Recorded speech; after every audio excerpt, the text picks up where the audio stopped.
What's the best kind of gummy bear?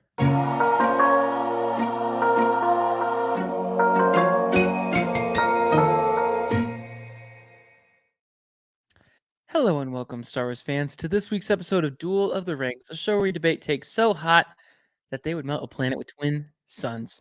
By the end of this episode, we're going to have a definitive answer on where Star Wars, The Clone Wars, the 2008 film, ranks amongst all other pieces of Star Wars content. Today, myself, Brody, joined by my co-hosts Amanda and Brian, are here to talk about specifically The Clone Wars. And by the end of this episode, we'll see if we rank some other things as well. With that, let's jump into the episode. Brody, did you forget to turn on your lights? Oh, hold on. Yeah. I was born in the dark. There we go. There we go. I was like, wow, we are really going dark-sided today. Yeah, for all of the audio-only people, you missed out on that reference, and you should join the live session. It's a safe space, but we may ask you to join us on one of the live recordings, so maybe you shouldn't show. I don't know. But yeah, we reviewed this week the first and only animated Star Wars film that is out there, as far as I know. The only one, eh? There's no others. There's no other Star Wars animated films. There's gotta be. Remember like those like cartoon Ewok ones from like the 70s or 80s? Well, 80s. Were those films? Yeah. I think they were like straight to VHS, but yeah. As much as I love Star Wars, those are hard to watch. I've not gotten through those. But technically a film. Technically. I mean, I don't know. What constitutes film? I think it has to be longer than 30 minutes. And debut in a theater. Yeah. Mm. Right. In order for it to be nominated for an Oscar anyway. Well, this one sure did. I remember vividly seeing this in theater when I was a little kid. So I have a very fond place for this movie in my heart, honestly. Even though I gave it a shockingly low rating, I was surprised to see how low you really did. I really do love this movie. I really do too. Honestly, I'd never seen it before. Same. And it was a ton of fun. Like, after watching season 1 of Clone Wars, maybe that was part of the reason why I enjoyed it so much. But it was so good. I'm glad you liked it. It's something. It's got a lot of action in it. It got a lot of heart, a lot of character development. I think it really establishes kind of a path forward for the show. I mean, of course, they made the movie with the show in mind to set all these things up, but I was kind of surprised at how well it fits in as just a Star Wars movie too. Like, it's got a lot of the same elements that the prequels do, and even a lot of the same elements of the original trilogy. Kind of try to bring in like their version of the Millennium Falcon, which unfortunately they stopped using after season 1, except for like one cameo later in the show. But they tried. And we got Christopher Lee back. We had Samuel L. Jackson back. Like, we had some very, very, very amazing actors coming back as voice actors. But for the folks who have not seen this movie, Amanda, what happened in this show? Set in the Star Wars universe during the titular conflict between the Galactic Republic and the Separatists, the Clone Wars follows Jedi Knights Anakin Skywalker and Obi-Wan Kenobi as they are assigned a crucial mission to rescue Jabba the Hutt's kidnapped son, Rhoda, whose abduction threatens an alliance crucial to the Republic. Alongside them is Ahsoka Tano, Anakin's new Padawan. As they navigate dangerous planets and battle droid armies, the trio discovers a plot by Count Dooku and Asajj Ventress to frame the Jedi for Rhoda's kidnapping. Through teamwork and courage, Anakin, Obi-Wan, and Ahsoka ultimately succeed in rescuing Rhoda, reinforcing their commitment to the ongoing war and setting the stage for further adventures in the subsequent Star Wars: The Clone Wars TV series. Not bad. I enjoyed this a lot because we got a lot of great familiar faces. Even like from the bat, we get Plo Koon and Kit Fisto, which is always happy for me Always a good Star Wars day when I get to see Kit Fisto on screen. But I do think that the thing that I loved the most about this was seeing Anakin and Ahsoka on screen together, figuring out that relationship. Since this is my first time also seeing it, knowing their relationship after season 1 is fit in like perfectly, especially since we had just finished like the 0 episode. Yeah, I ended up really liking this. I was surprised that I liked it as much as I did. Let me call out specifically the music slapped, like baby making music. I don't know what Kevin Kiner was on, like a whole another level. Like this soundtrack is getting added to like my daily focus playlist. Really? Yeah. Yeah. It's so good. It is so Star Warsy too. No, I enjoyed the entire movie. I didn't give it the best rating in the world. I gave it You gave it the best out of all of us. Yep, Wow. an So it is the best 80.8%. rating in the world.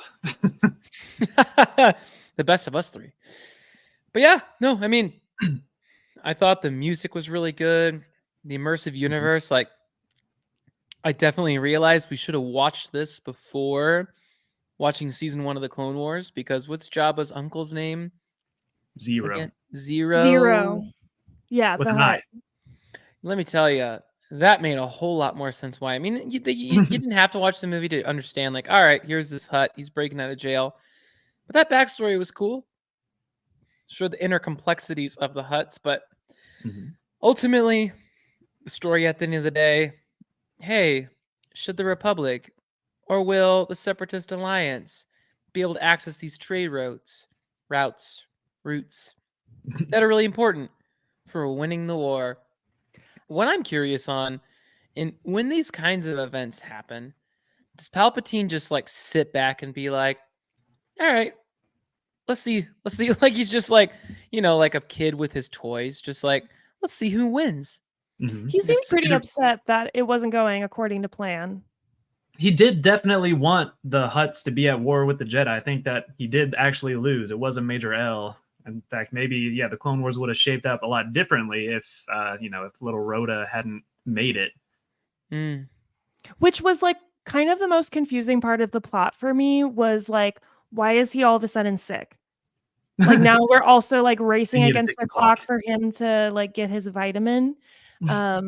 Like I was wondering, like, if there was some type of like Asajj had poisoned him or something, that would have been like a fun addition to like raise the stakes and the speed in which they had to complete their task. But that was just sort of like, I don't know, he caught a cold while he was being held captive. They were negligent. Yeah. Bad parents. Yeah. So better parents than Hera? Well, that doesn't take much. We'll decide that later. There's like negligence is one thing. Willfully bringing your child into a war zone, and you're not even asking them to buckle their seatbelt. Like there's no seatbelts. And having them being watched by a war criminal droid. I don't know. It doesn't seem Chopper. like I a mean, contest to me.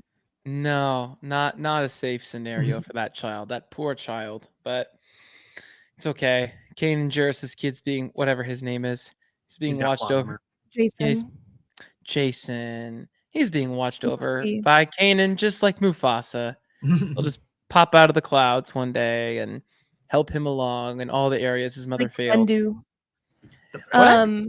What happened to Jabba's son? Does he ever show up ever again? Not a single time. I think people reacted to this film pretty negatively, and very few elements from it are like of the original elements are really kept for very long. Like the Twilight and Jabba's son, never mentioned again. I think maybe in comics or something, but there's a really dark story there. Also, where's his mother? That is like a fresh babe. I don't know if Hutt's really, What if Jabba's the one that produces? Yeah, maybe it's asexual reproduction, like slugs. Slugs do reproduce asexually. Okay, now I need a whole docu-series. I got you. If I want I'm that gonna incorporate this into my fan fiction. Yes, I got you. reproductive study. Yeah, I like how Yes. Brian's writing it. Like he's like, look, It's like when I taking get There's notes. like 100 sticky notes on my desk of just ideas. So. when I work at Lucasfilm, let me tell you what I'm gonna do. First off, Jabba's making babies.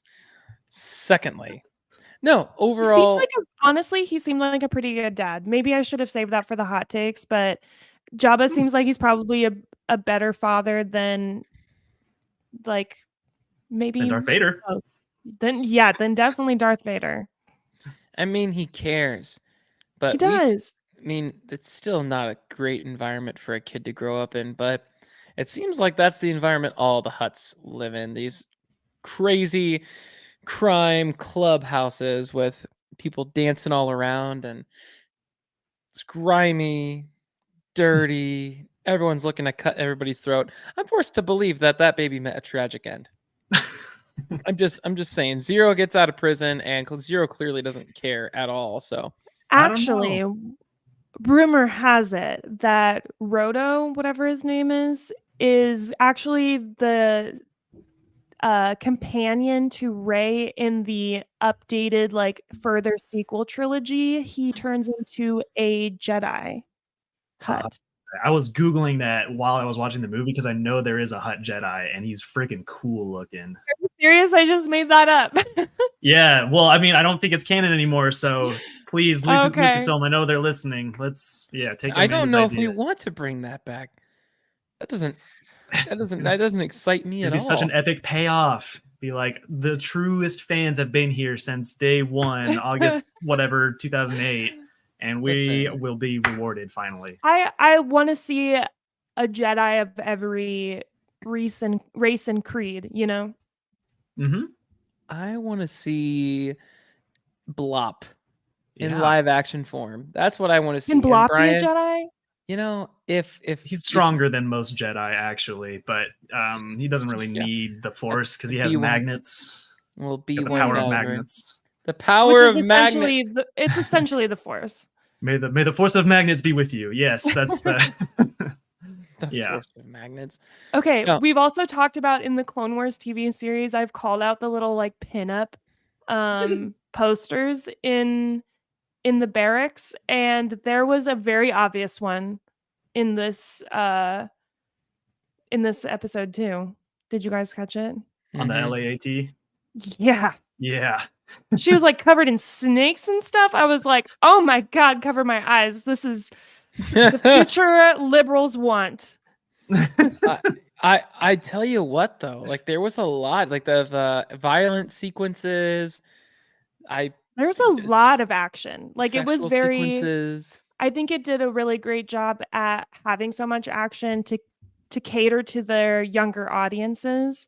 But when it comes down to it, this movie does feel like it should have been like a direct to DVD type of thing. Like it doesn't make sense why it got the major release that it did. I mean, I enjoyed it. I was there. I thought that was super fun. I was laughing the whole time. The droids were hilarious, and I mean, as like a 10-year-old kid, it was just like this movie was made for me. I love the Battle of Christophsis. There's just so much to talk about just in that sequence alone. It's a whole episode. I love the Buster Keaton bit when the thing with the hole falls right over Anakin. That kind of stuff is cool. R2 gives orders. I don't know if you caught that, where he like whistles to like one of the clones and he's like, "Oh yeah," and then he like tells the cannons where to fire and he just eliminates all these droids. So R2's got quite the kill ratio. Yeah, R2 got a couple kills. Yeah, he's kind of just there, kind of just around for most of it. Like I think Anakin only addresses him like once, like halfway through the movie. But R2's just like kicking butt the whole time. He's just ready. I love all the R2 screen time. Yeah. It makes sense why he's your favorite character. Because he's the best. I still don't see that. You just have this affinity for droids, and I really do. I felt like I think I might be one. The animosity between Ahsoka and Anakin felt earned. I know that like obviously the early reception of Ahsoka was a lot of like dude bros being annoyed at her. So I was expecting her to be more annoying, but I didn't really have any issue with how she was portrayed or any of her dialogue or anything. Mm-hmm. I mean, Yeah, if you're like an older fan and you're just used to the more gritty, dark prequels, then I guess I could see how she could I like how seem kind that's of annoying. considered older fan now. Thank you. Older-ish, relatively older, by like 5 I'm years. not a young fan anymore. I'm an old man. No, No, it's there were some like really good action sequences that I was just like, whoa, cool. That's what so Star many Wars should be. lasers. Yeah. So many lasers. I didn't love the lightsaber duels. In fact, that's kind of what like took down the technical aspect score for me. Was like the duels still feel just really like, I don't know, not flowy. They're really choppy, and the choreography is kind of nonsensical a lot of the time. I mean, yeah, I liked it when it came out, but I don't think those have aged very well because there are so many great duels throughout the Clone Wars later on. Yeah. True. I do need to question why you only gave the music a 2.9, Brian. I thought it was passable, and I just don't. I don't know. Just nothing really stuck out to me, and I am kind of I'm annoyed gonna by. send you YouTube clips and of that again, and then you're gonna be like, "Oh my god, this is like the coolest!" Like when they were like climbing up the side of the rock, and then there was like sort of drone footage of them, like it The felt Matrix very almost like soundtrack's in. yeah, That's my very like least favorite Lord of part. the Rings. No, what? I don't like that. I just don't think it fits. I mean, not that they can't ever do anything original, but like it's got to at least be somewhat coherent with the tone that they've already established. And I was just ready didn't to like throw the it test back. I was like music. bumping it in the club. Yeah, I mean, I love as much as I love the Matrix. I just don't think it really fit in this sequence. That was a cool. I love the ATT crawling up the side of the wall, and they haven't done anything that bold or creative since that. Like in terms of action, that's a little wild that they did it, but like I want to see more ATT shenanigans. It reminded me of Avatar: The Last Airbender. If that there's some sounds influence familiar. here for that. Yeah, they're making a live action movie of that. A remake. Yeah, TV series, isn't it? They're making a TV series of that. A live action reboot. Yay! They're actually making more really animated. I don't know. I'm just not impressed. I just don't love translating things to live action for no reason. But they are making other Avatar films. With I think there's one with Korra, one with Aang, like animated continuations of their stories. I think that is something that they said a while ago, and I hope it's still in the works. I have something to say on this Okay. that I'm very disappointed in, but also I think it's hilarious. So apparently, unless this is a lie straight out of Dwayne "The Rock" Johnson's mouth, they are now doing a live action Moana. That movie was just made. That movie came out 20 minutes ago. It just happened. We're still talking about it. And they could cast the same voice actor and she would be the same age. Yeah. Like Dwayne "The Rock" Johnson is playing Maui. Well, good casting, but like wow. So like, original. I think this is so funny. I'm sure Dwayne "The Rock" Johnson is like also an executive producer for it. So and they got the person who directed Hamilton is who's directing the movie. So that poses the next great question here. Will the Star Wars The Clone Wars, the 2008 Oscar nominated film, ever be brought to live action? Kind of was. I don't mean I think Ahsoka did all those things that live action remakes do. That's all those characters and those stories I think just would fit better in animation. And I do too. You can see the scale. Like, there's no way a sequence like the Battle of Teth could work in live action. Most of the stuff that happens in this movie would just be so cheesy and forced, even though it is a little cheesy. Especially and maybe I'm wrong in thinking this, but wouldn't it be more affordable to do like an animated show? I feel like it'd be easier to keep on schedule. I don't know. Yeah. It seems logistically maybe an animated show would be easier, but that's just me coming like super ignorant about it. So what do I know? Yeah, I mean, animation is certainly easier, but let me ask you this. Would this movie have been better if it were back in the Samurai Jack animated style. Oh, Yes, you don't even need to finish not even that. close.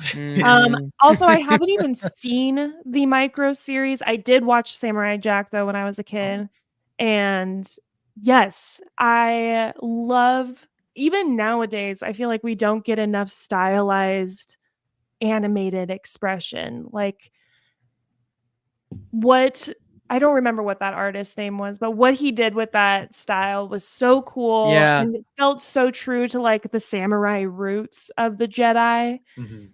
It's a shame that we got rid of it because I know that that is a big complaint among people that watch the Clone Wars is that the animation was really meh. Yeah, and that the original was a lot more like not just action packed, but like exciting. You know, the rule of cool. That's kind of how the prequels. George Lucas ran away with in the prequels, and I think that idea is embodied best in the Gendy Tarkovsky show. If I say this name right, that'll be it. Yeah, I think animation in that 2D cartoon style, it just ages better. You're not so reliant on all these on the computer that feels dated right away, you know? And even like the movie though itself looked better than season 1 of the Clone Wars. Well, yeah, Yeah. definitely. They had that It movie was budget. cool to see. Yeah, you could tell like, oh, okay, the lighting and rendering of this is like in a movie budget. They had Yeah. the vision of what they wanted Clone Wars to become. Right. Yeah, it really did set the stage, and I think it adds a lot of really great context in the prequel trilogy. Okay, I have a hot take. Never mind. I'm gonna stay. All right. Yeah, I'm so excited to hear it. So like, let's fast forward to today. Disney sucks. This isn't an opinion. This is a fact. Disney sucks. Disney, for the first time in many, many, many years, didn't turn a profit last quarter. Shareholders are dropping out. People don't have confidence in the studio moving forward. Currently, it sucks. And you look at a lot of their projects, like bringing Moana back to live action, it sucks. Now there's all these other people saying Disney lives in the Pandaverse right now. We're not going to jump into that conversation. But when we focus on Star Wars, I don't know what direction it's really going. And I don't think people at Lucasfilm really do either. So my question is, if you were an exec at Lucasfilm and you look back and you see a movie like this, that they're not really made today, something that's just fun for the sake of being fun, right? Everything's got to be a part of this bigger universe and we're not really sure where it goes.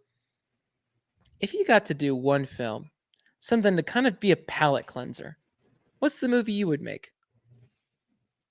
I would do something just completely original. Honestly, I'm so excited to see High Republic era content. In fact, they just put out all those audiobooks on Spotify, so you can dive into those. Oh, cool. But anything set in the High Republic era is just when the Jedi are at their peak, when they're actually likable protagonists and rootable and interesting design. I think that's the era that I'm most excited to see them continue. Okay. I think if I was an executive at Lucasfilm, which this idea would make all of them shudder, but I would like kind of close the vault for a bit, you know, create that anticipation of not releasing so much content. So when it does come out, it feels really intentional. Like that is part of the early Star Wars experience, like the foundational experience of Star Wars is sort of waiting.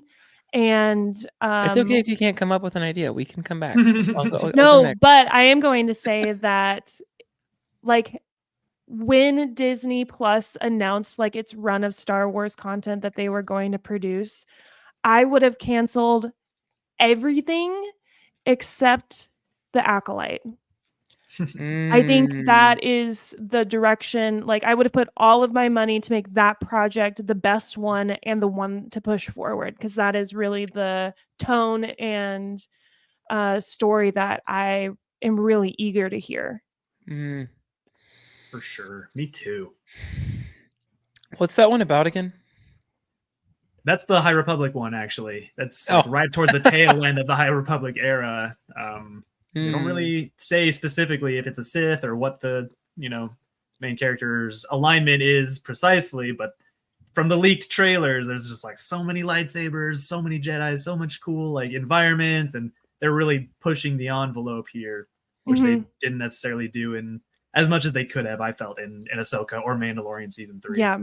And along with that, that pulls in sort of this new generation of characters. Like, we're not recycling the same, like, oh, okay, we have to bring this character in to pull in the fan base from this tie. Like, we're not Marvel. Please, please, please stop. Yeah. Yeah, I think most people kind of agree that there's like the Star Wars fatigue is starting to set in, and not just because it's too much Star Wars, but because a lot of it is just kind of like safe and testing the waters and just pump and dump, trying to appeal to every mass appeal media, and that's just it just lacks conviction. Like also their numbers or their quarter, it was down because they were being struck against, so their numbers should be down. Get destroyed. I mean, I don't know if that's necessarily true, since they were still like, I don't think we're feeling the ramifications of that quite yet, but we will, because the content that these writers have put out that's mediocre is now about to get worse than mediocre. So hopefully, I don't know. I'm of the mindset that I think we just need to put out less content, give people more breathing room to write stuff, because pay people more money to write better content and do fewer projects. Or fire a lot of the ones who stink and pay more money to the good ones and make less content. Yes. Yeah. Yes. Yeah. But that's not how capitalism works. I think if Disney were to do this correctly, there's one approach and only one approach that steers the ship the right direction, and it's Boba Fett. I knew you were going to say that. I almost said it in sing-song synchronicity with you. Yeah. Say it with me, everyone. No. Wow, that was pretty good. So my thoughts are there. We need a dark, almost noir film in Star Wars. And Andor kind of is that already. But I want something gritty and dark. And I want to see the death of Boba Fett. Right? I want to see Boba, it's kind of Punisher style, but he's kind of lost his will. Like, why does he exist? He doesn't care about money anymore. Almost like Logan, if you think about it. And he's out literally trying to, again, I know it's like the whole book of Boba Fett is about like finding your purpose, which whatever. But as he's now at this point again of saying like, what am I really doing? You have this guy who comes out and he just can incinerate anybody. But in the end, he meets this younger bounty hunter that reminds him a lot of himself, who ends up just taking him out.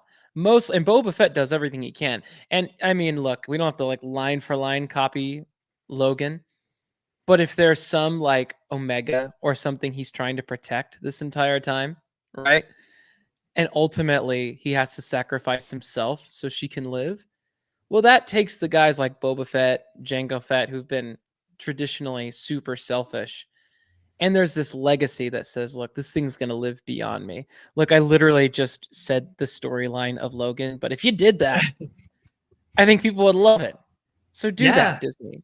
And bring in Omega. No, like for real, you mentioned Omega, but they're legit brother and sister. That would be an awesome team up. I don't know what she's going to be up to in, the post Return of the Jedi, era. But she's going to be grown up. She's been through some stuff. She's, led a clone rebellion, and she fought with the rebels. I know I just said that I don't want a bunch of like Marvel cameos, but I do kind of want a live action Omega in that Rey film. If there's one animation character that I want to see in live action, it's Omega. Yeah. Speaking of Marvel, who is the one character in all of Star Wars that could successfully carry on that Deadpool role? In terms of like personality, I don't think. We gotta have somebody. We gotta have someone that's entertaining enough that can pull off an awesome movie like that. I agree. Boba would be awesome, like in a super dark, gritty, rated R Star Wars. Yeah, he's not Deadpool though. No, he's not as funny. No, I don't know if we have, and that's the problem right now. We don't have one single character that we're like, I would just want to follow this person around. I don't want in the Mandoverse. Every single character is boring. They were interesting at first, and then season 3 just had absolutely no Their motivation. novelty is worn off. There's nothing to them. They're not Yeah. interesting characters. We need someone. Go ahead and why don't we just let's just stop pretending. What are timelines even? Just bring Deadpool into Star Wars. How about Lando? What about the Lando I feel project like that is still happening? Fennec is kind of like that. Fennec Shand? Yeah. She's I not. feel like she could be like a badass. Well, she is a badass. She Let is a me just, like- badass. Mhm. She And is she a does have a badass. heart. Yeah, She does I have a enjoy her character. I don't think she's that Deadpool level where people are just drawn and it's hilarious. well, a character like Han Deadpool. Solo. I was gonna say Lando, maybe. Mhm.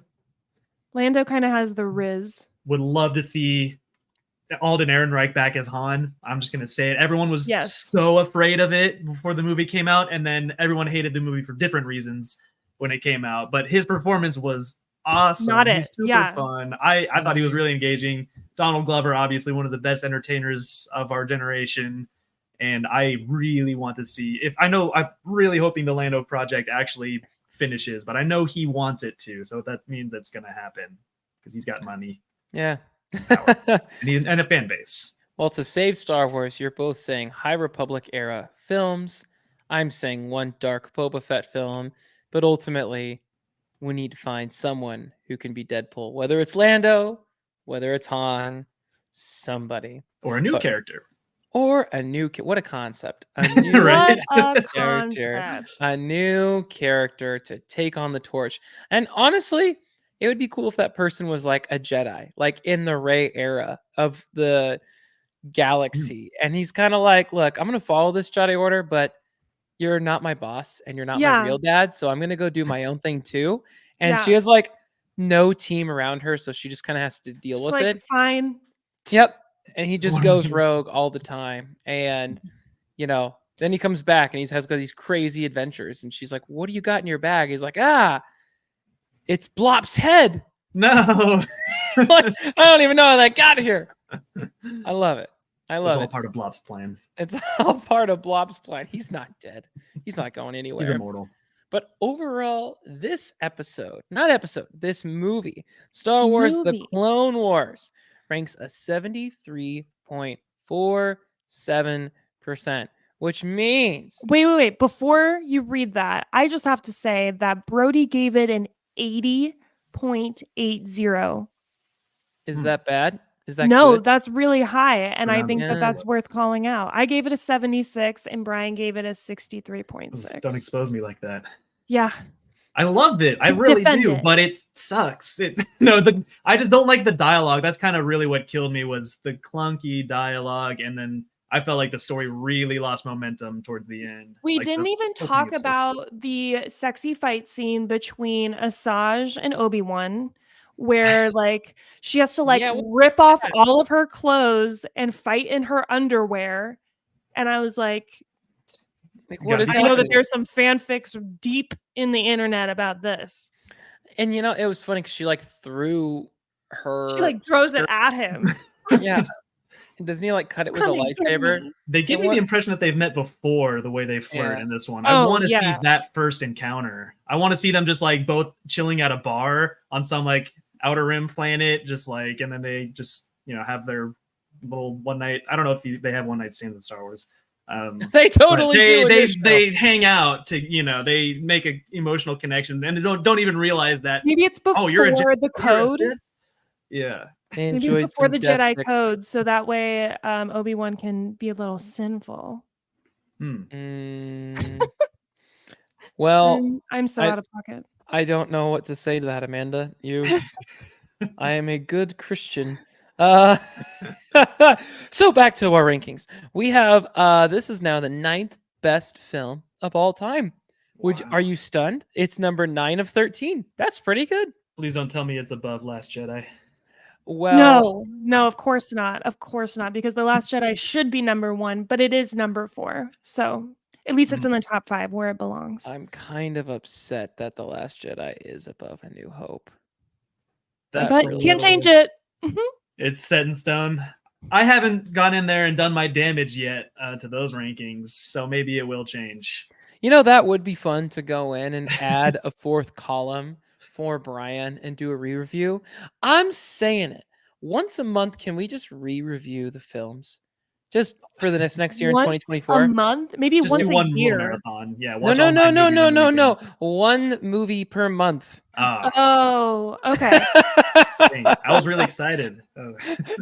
Need my monthly marathon. Okay, like yeah, I could see that being, because I do think I would give Solo a better score now than when I first reviewed it. Oh, I'm just meant for Brian. It's not Oh, all. You're so conceited. It's not all. Just give him a place. okay, yeah, in his yeah. Let ratings. Brian. Yeah, we it's should all let about Brian me. add his.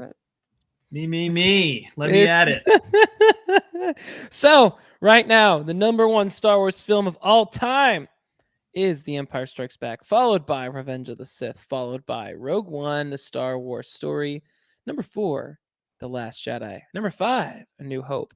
6, Return of the Jedi. 7, Force Awakens. 8, Attack of the Clones. 9, Star Wars 2008. 10, the Lego Star Wars Holiday Special. And below the Lego Star Wars Holiday Special, we have Solo, a Star Wars story. Wow, this is really sad. And below Lego Star Wars Holiday Special, we have The Phantom Menace. And at the very bottom, we have The Rise of Skywalker. This movie that we just watched, this Clone Wars 2008 film, we are saying is, and I agree still, but we're saying it's better than Rise of Skywalker and Phantom Menace. That is so funny that we have those rated so low. And I think that's fair. I still think it's fair. You have them rated Solo and Solo. Yeah, And Solo, that was just not. I mean, it's a fun film, but my goodness, I don't Yeah. even know. I think it's a fair ranking. And everyone wants to defend the guy that played Han Solo. Like, no, have him be his own character. I'm sorry, but very few people can carry off Harrison Ford. He wasn't it. Harrison He wasn't Ford the one. is not some Marlon Brando. Okay, like Watch your mouth. he's just a what are you talking about? Blah, kind of guy. You know what I mean? Like I could be Harrison Ford. You could deep fake me, like Harrison Ford's face onto me, and it would be the same. Have you seen Indiana Jones? Yeah, I love those movies so much more than but Star it's Wars. not because he's like winning an Oscar for acting. It's because of Steven Spielberg's a Just the genius. story and the magic and all of that kind of stuff. Like, yeah, he's a Ah. great like. He's charismatic. Yeah, He's suave. He's a He's got the very. riz. Have you seen The Age of Adeline? Oh, I think my mom wanted me to watch that one. No, It's I a haven't yet. fantastic film. It's a great film. great. I'm not saying that he's not a good actor. I'm just saying that it's not like he can't be performed by anybody else. Listen, I know you hate him, but unless you've seen The Fugitive, okay? Fugitive, great. Yeah, unless, and listen, I don't care what anybody said. Witness is not a good movie. Not in line with any of the Amish or Mennonite movies. Not my thing. But Blade Runner, I wasn't into that either. You know what? Unless you were in the third plane that he crashed, you have no opinion. I was actually. Brian has been in every crash ever. Yeah. Turns out Brian actually is a droid. You go back to like Pearl Harbor footage and there's Brian just booking it, getting away. I'm like, why have you been through all of these crashes in human history? That's why I'm afraid of water. Yeah. Turns out Brian is actually Blop. Oh man. That's the Getting story. deep. That's the real There's one they always episode say, based on write me. what you know. be what you are. There is And an arc where he's an Uber driver on Coruscant. It's like right during the dark times. He's just going through can't his get a existential job, crisis. He's like, I need to. Yeah. He Brian- just left the Oil order and he was drink. in his whole life, and he's trying to find meaning and purpose and stuff, which is like kind of where I'm at. And then he becomes like a podcaster, and then I like and it. eventually he leads the droid revolution. Why don't you write this as a book and turn it into an audiobook? Oh, I've got some scripts going already. No, You we should see- do like a radio show, like where we all do like the voices and like even the little acts, like the noises and stuff. With the Yeah. thunder, yeah. Yes, That would be exactly. fun. That would be Yeah. fun. I think I'm a better oral storyteller than writer, anyways. So that would be perfect. I would just love to hear a story from the perspective of a droid. I just love B1s. There's Me a too. person doing like Unreal Engine battle droid, like doing all these TikTok songs. Like, what's the pirate one that there once was a ship with a belly on B do do do, and it's just like there's a pirate ship with all these battle droids, and it's I don't know. I'll They're just watch it. bopping. And there's another one where they're like on Geonosis, and Because they're it's pretty like, harmless, you know, like by all accounts, they're just it ain't me. they're kind of cute.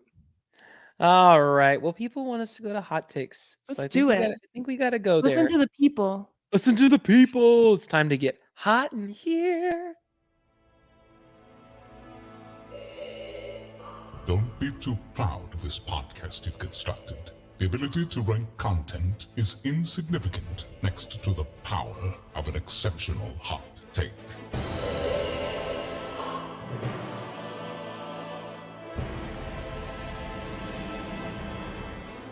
It's hot takes time, and we have to let Amanda go because she's just clamoring to get her hot take out this entire episode. Finally.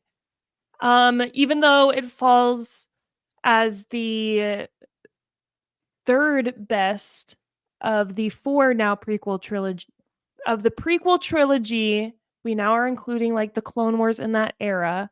I believe that the Clone Wars 2008 is the second best prequel film. So that means I believe it's better than where we as a team have it, which is right below Attack of the Clones. I think it's better than Attack of the Clones. No, That is a hot take. no. I've come around to Battle of Phantom Menace Geonosis. recently, and I think it's very. I don't think this film has anything on either of those movies. Mm. I mean, it's already kind of tough for me to see it beating Phantom Menace. But no, I'm sorry. Unfortunately, I have to disagree. I mean, the Battle on Geonosis alone makes that a better film for me. KG says that's fair. Maybe she's saying it, that but like is it a hot take? Hater.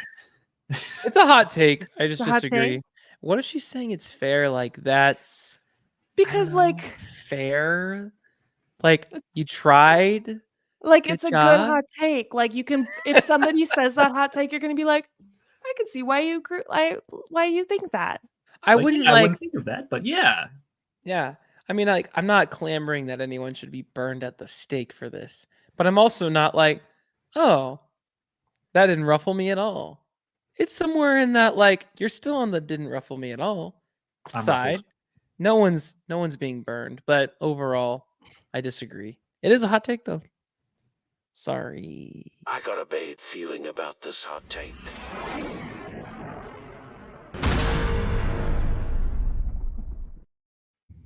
Okay, so Brian, do you have a hot take? Yeah, I'm canceling Ahsoka for fat shaming R2D2. Wait, I missed that. Wait, what did she say? When they're flying in the twilight and she's trying to get him to connect to they're like on this Oh, weird yeah, drift she's like, angle. "I'm trying to She's like move." pushing him up. Why couldn't she be a tiny little mouse droid? I was so offended. And yeah, that's why all the audience hated her, and maybe rightfully so. Yeah, she's over here like, look, I'm so skinny. I'm not wearing Yeah. hardly any clothes. R2, listen, you fat freak.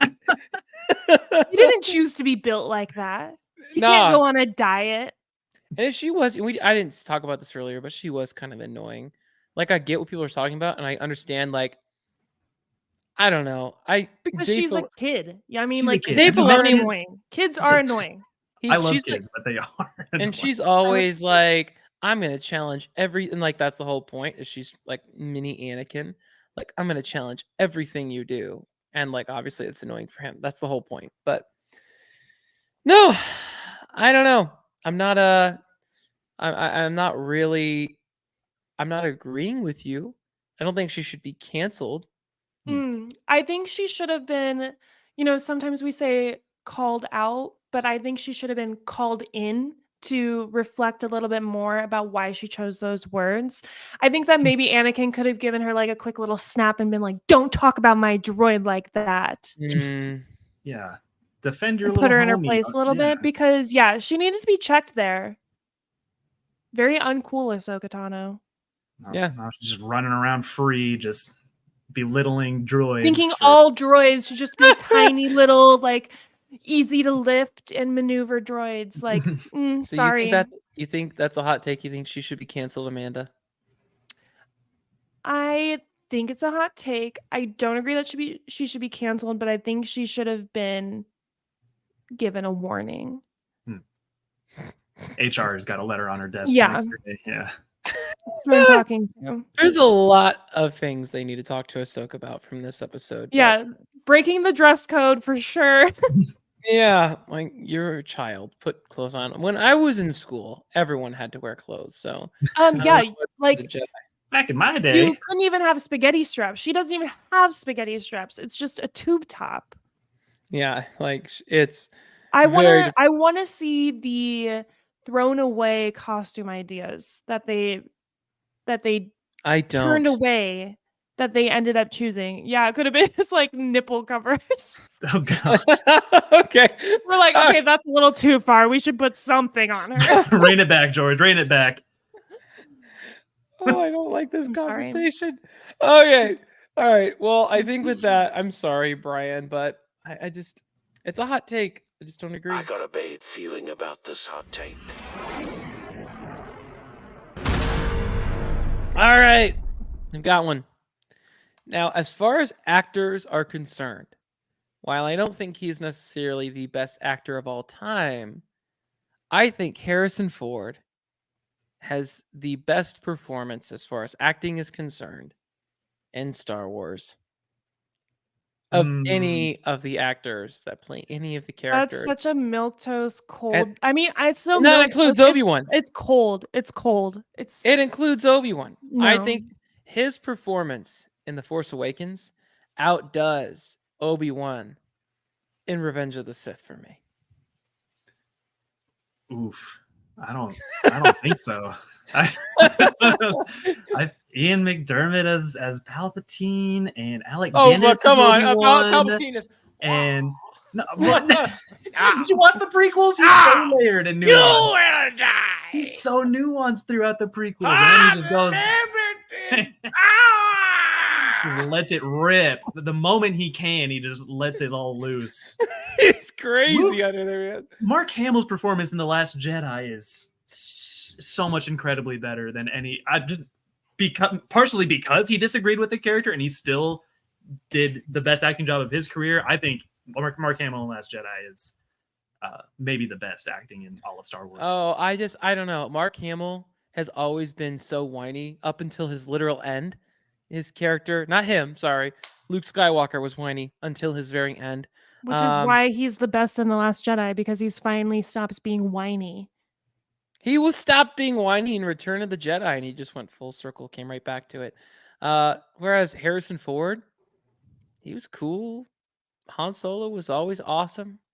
And even at the very end, just like Logan, putting it all on the line for his son. There's only one actor I would ever hear out that you could tell me had a better performance, and it's Adam Driver. And that's because he shared the scene with the best actor, Harrison Ford, because those two just killed it. There's those two, and then there's Ewan, and then there's literal everybody else. And I think Christopher Lee's the best actor of all of them, but not in Star Wars. I think Natalie Portman's great, but not in Star Wars. Those three, and then everybody else. Yeah. I'm just going to straight up disagree. I disagree. Straight up. A straight up disagree. Well, looks like no one's agreeing with anyone today. I got a bad feeling about this hot take.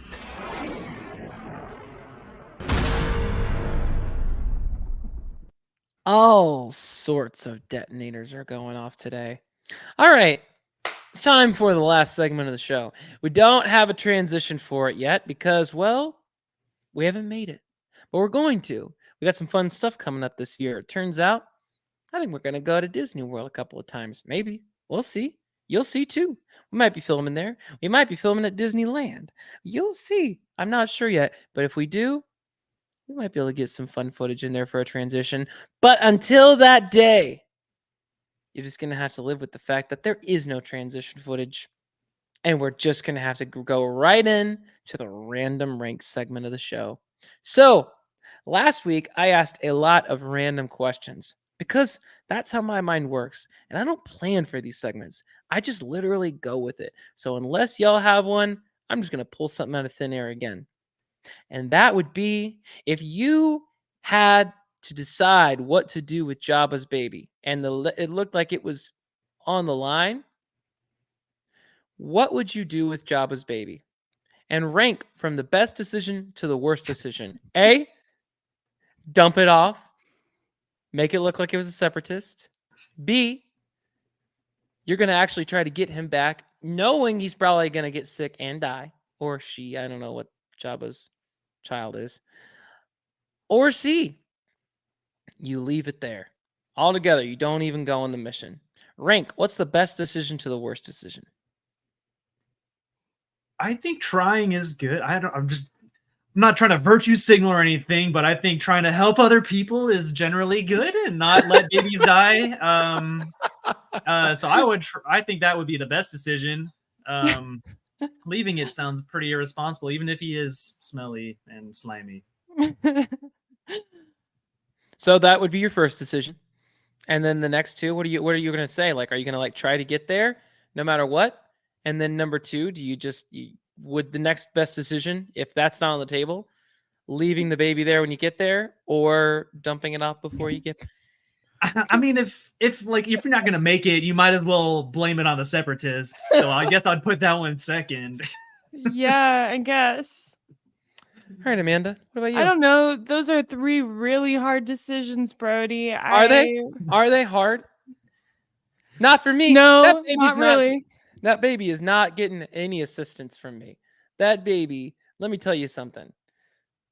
When it's Jabba the Hutt and they're sending you out there, here's the first decision. The Jedi sends me there. All right, I'll go. I'll do my job. I'm Anakin. I've got no love for Jabba. We already know this. I get there. You see that it's a separatist plot. You're like, you know what? We're going to bounce because this is a setup. Let the separatists have their thing. That's decision number one. Decision number two is, all right, if I'm going to force my way in because I'm Anakin Skywalker, nobody can stop me. That's probably my number two.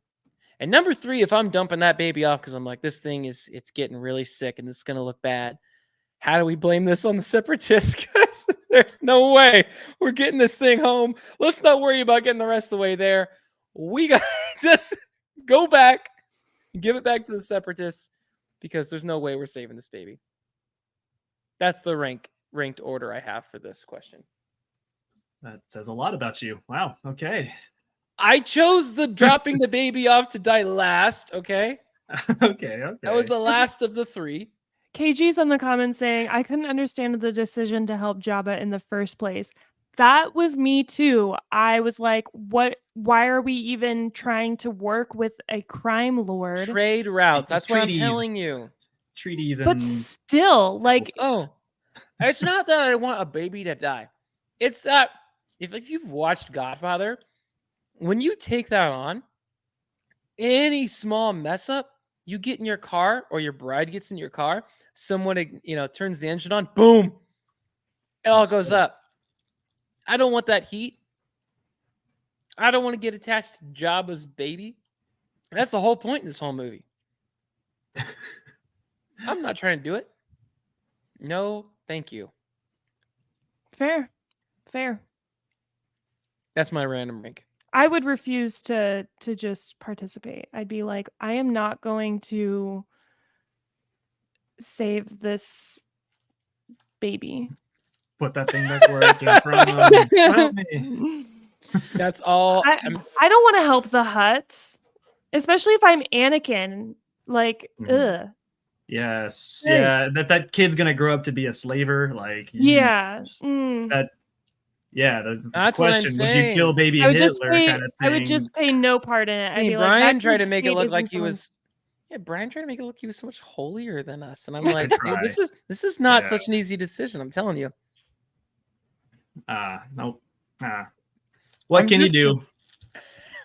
Save the baby slaver. That's what Brian would do. That's what he Hey, said. that's the answer to the would you kill baby Hitler? I'm like, why is kill the only option? Like, you could like take him and like, I don't know, give him some art lessons or something. Yeah, maybe he could Avoid the whole thing without murder. Yeah. Yeah. All right. What's another thing we can randomly rank? I want us to rank the John Williams, Kevin Kiner, Nicholas Britell, and Ludwig Göransson as the four. I best love that there's composers. only one woman composer from Obi-Wan, and you left her off. So Amanda's clearly sexist. Canceled. Mm-hmm. Yeah, There's I only hate- one, and you. It's the only person you left off the list. I don't know her name, and she doesn't have as many credits doing Star Wars work as the other four. What was the third one you mentioned? Nicholas Britell. Britell. What did he do? He did Andor. Oh, okay. Oh my Hmm. gosh. Yeah, Andor was incredible. He scored. That was insane. It was so tense. The way Nicholas Britell also does the Succession score, which is a big deal for me. I do like Ludwig van Göransson as well. I don't know if y'all knew this, but he actually produced. I don't know how much of Childish Gambino's stuff he produced, but he produced Redbone, which is like definitely my favorite song of his. So Ludwig van Göransson is up there for me, probably. Whoa, above John Williams? Okay, so I forgot what the shows like. Okay, above John Williams. No, but this is my hot take about Star Wars is actually that the John Williams soundtrack isn't amazing. It's like he contradicts himself within the first movie. Like, he uses Obi-Wan's theme. Like, the Force theme was originally Obi-Wan's theme. And in that sense, I think like he misuses different motifs in like the wrong places, and they fit for the tone of the movie, but he's gone out and stated that he doesn't really care about the movies. He basically just writes really, really good music. I don't think he said he hadn't even seen all the movies. Wrote episode 9. I definitely think like Lord of the Rings has by far the best movie soundtrack. And You said Lord of the Rings? yeah, I would definitely put that over Star Wars. Yeah. If those are the only two that exist in my mind. Now that is a tough ranking. And I love Lord of the Rings, but between Lord of the Rings and Star Wars, That's a better this or that. I would say Star Wars, just because even though obviously love Lord of the Rings, there's a lot more like doom, doom, doom, doom, like Helm's Deep ass music in there, and like Star Wars is more just like da, da, da, da, da. You know what I mean? Yeah. It's a better True. everyday listen. The lighting I of the love beacons is just maybe the best scored film moment. It's just people lighting bonfires, and it's the most epic scene because of that score. yeah. And I for me, that's the Battle of Pelennor Fields. And if you know, I will say I did drive down where they have their horses. So I don't know if you know this, but in that film, in Lord of the Rings, most of those riders of Rohan were actually women. Did you know that? Have I did said this not. before? I Yeah. knew that. Mm-hmm. So anyway, that had something to do with getting other horsemen from overseas. There was an issue, and so they used these group of rider ladies in New Zealand to do the shots. Anyway, so one of them was a tour guide I had, and I got in her van, in her minivan, with these two other tourists from Japan, and she had her props from the movie still, and she's like, she got to the top of the hill, and she's like, would you guys like to relive that memory of mine? And I was like, would we ever? Not knowing what's going to happen. She's like, all right then. If you want to just sit back in your chair, I'm going to give you a sword. I'm like, hold on, what? She gives us a sword. I got a helmet like I'm someone from Rohan, and she has us all stick our swords out the van windows, and then she puts her phone on the dash, and there's Theoden giving his speech, and then you hear da na na na na na, and then everyone's charging down the hill, and she just screams death, and she's driving the minivan down. And there's us, and then the two Japanese tourists in the back going, "Ah!" And it was just like, what is happening? It was Chills. awesome. And I would have just loved to seen a drone shot of this like dramatic moment for us in this minivan. And at the movie, they get to the bottom and there's all these orcs. And for us, we get to the bottom and we're like, well, Gotta go back to the top. want to go get some coffee? Like, we just did that. So yeah, another epic movie moment. But back to Amanda's question, I'm going to say John Williams, number one. I can't believe I'm about to say what I'm about to say. I can't say it yet. No, I almost put Kevin Kiner above Ludwig Göransson. And he's close. I mean, he's close. He's getting there. But I'm going to put Ludwig Göransson number 2, then Kevin Kiner, and then Nicholas Patel for the number 4. I think Kevin Kiner comes a long way from this movie to, like last season of the Clone Wars and everything else he's done. Did Ahsoka, right? Yes. Double check that. Okay, yeah. It's Natalie Holt.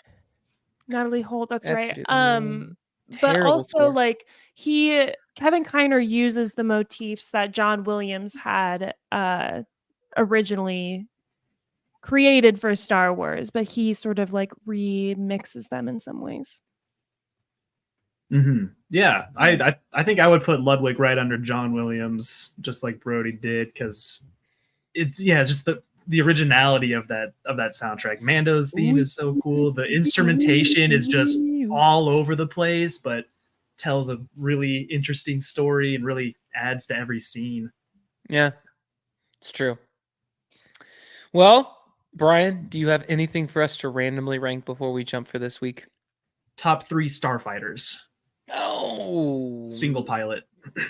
Oh, that's a good one. Are we just basing on okay? Mm-hmm. Man, this is tough. Is the Slave One technically a starfighter? No, I wouldn't lump it in the same class. Okay, because it like wrecks in Battlefront 2. Yeah. All right. Amanda, do you have a top 3? I don't know the names of them. You can say like what movie they're in or who drives them. I like Poe's X-Wing. Mm-hmm. Kylo Ren's TIE Fighter. I Whisper, yeah. Yeah, and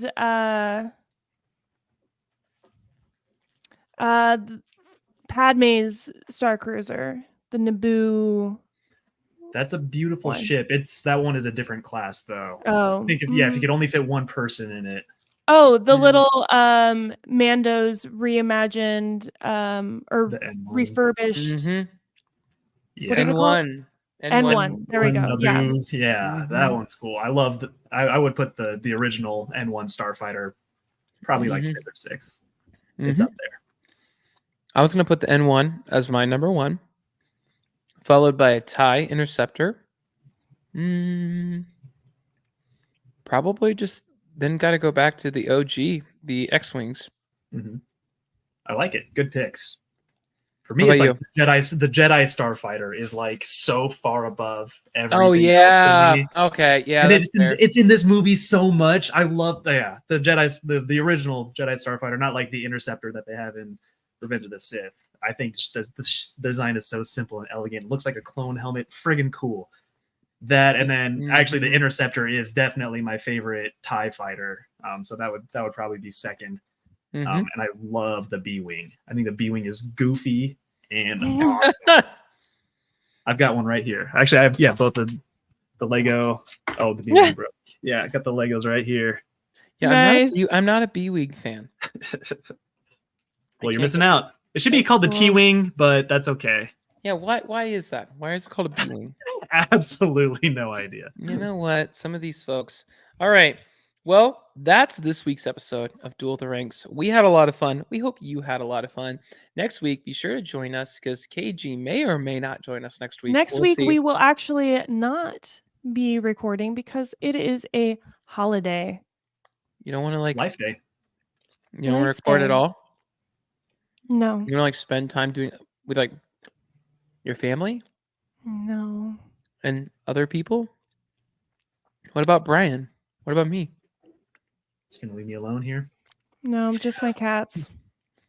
All right. Well, you'll see Brian and I next week. And Amanda's got Yeah. No. All right. Well, that's been this week's episode of Duel of the Ranks. We had a ton of fun. We'll see you next week. And yeah, happy Life Day, aka happy Thanksgiving, Americans. And for the rest of the world who's wondering why we're taking a week off, All it's those turkey ungrateful time, y'all. people. It's turkey. Yep. For all the rest of the ungrateful people of the world, They don't have a holiday for it, so be ungrateful. All right. But be grateful that we exist. We're grateful that you listen to us. So thank you. And we'll see you in a couple weeks. Adios.